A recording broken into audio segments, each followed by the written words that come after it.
কিভাবে আইনজীবী সাইফুল ইসলাম হত্যার শিকার হয়েছিল তার নানা তথ্য খবরাখবর প্রকাশ হতে শুরু করেছে। সর্বশেষ যেই খবরটি পুলিশ বলছে তাতে বলা হচ্ছে চট্টগ্রামে আইনজীবী হত্যায় অংশ নেন 25 থেকে 30 জন।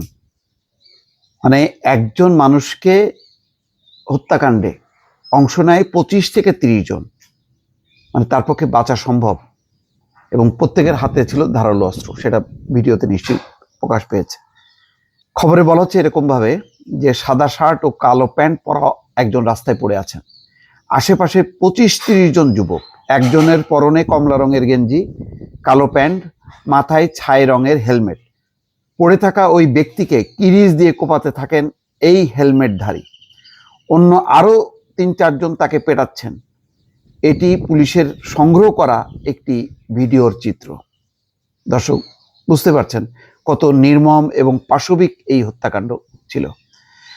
এই ঘটনা গত মঙ্গলবার বিকেলের চট্টগ্রাম আদালত ভবনের অদূরে কোতোয়ালি থানা সংলগ্ন সেবক কলোনির একটি বাসার সামনের রাস্তায় এভাবে পিটিয়ে কুপিয়ে হত্যা করা হয় আইনজীবী সাইফুল ইসলামকে।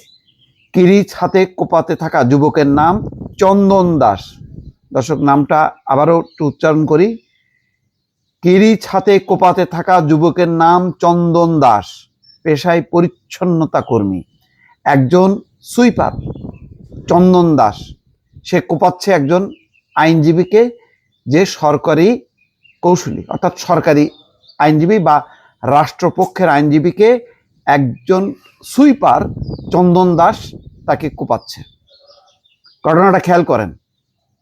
পুলিশ বলছে শুধু চন্দন দাস নয়, আইনজীবীকে খুনের ঘটনায় 25 থেকে 30 জন অংশ নেন।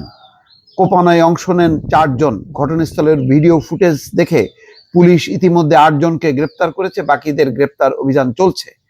প্রশ্ন হচ্ছে এই চন্দন দাস কে, কোন সংগঠনের কর্মী, কাদেরকে প্রতিনিধিত্ব করে, এটাও এখন গুরুত্বপূর্ণ তথ্যের অনুসন্ধান করা উচিত।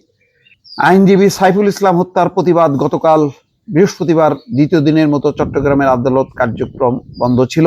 হত্যাকারীদের বিচারের দাবিতে মানববন্ধনে অংশ নেন বিভিন্ন বেসরকারি বিশ্ববিদ্যালয়ের আইন বিভাগের প্রাক্তন শিক্ষার্থীরা। এছাড়া পুলিশের উপর হামলায় জড়িত অভিযোগে গতকাল আরও 7 জনকে গ্রেপ্তার করা হয়েছে। গত মঙ্গলবার দুপুর 12:30টার দিকে চট্টগ্রাম আদালতে রাষ্ট্রদ্রোহ মামলায় গ্রেপ্তার হওয়া সম্মিলিত সনাতনী জাগরণ জোটের মুখপাত্র চিন্ময় কৃষ্ণ দাস ব্রহ্মচারীর জামিন নামঞ্জুর হয়। দর্শক বুঝতে পারছেন যে ঘটনা কি ভয়াবহ ছিল, যে চিন্ময় কৃষ্ণ দাসকে তাকে আইনগতভাবে তার জামিন নামঞ্জুর হয়েছে, তাকে কারাগারে নেওয়া হচ্ছিল। সেই কারাগারে যাতে চন্দন দাসকে নেওয়া সম্ভব না হয় সেই জন্য শত শত ওই চিন্ময়ের সমর্থকরা তারা শুয়ে পড়ে প্রতিবাদ করে, এটাও ঠিক আছে। কিন্তু পরবর্তী সময় তারা এই বিক্ষোভের নামে যেভাবে সাইফুল ইসলামকে কুপিয়ে হত্যা করে, এবং নামটা দেখলেন চন্দন দাস। এখন অনুসন্ধান করা দরকার এই চন্দন দাস কি ইসকনের সদস্য নাকি কাদের সদস্য। এটা যদি ঠিক মতন অনুসন্ধান করা হয় তাহলে কিন্তু পুরো অপরাধী চক্রকে ধরা সম্ভব, এবং এটা খুবই জরুরি।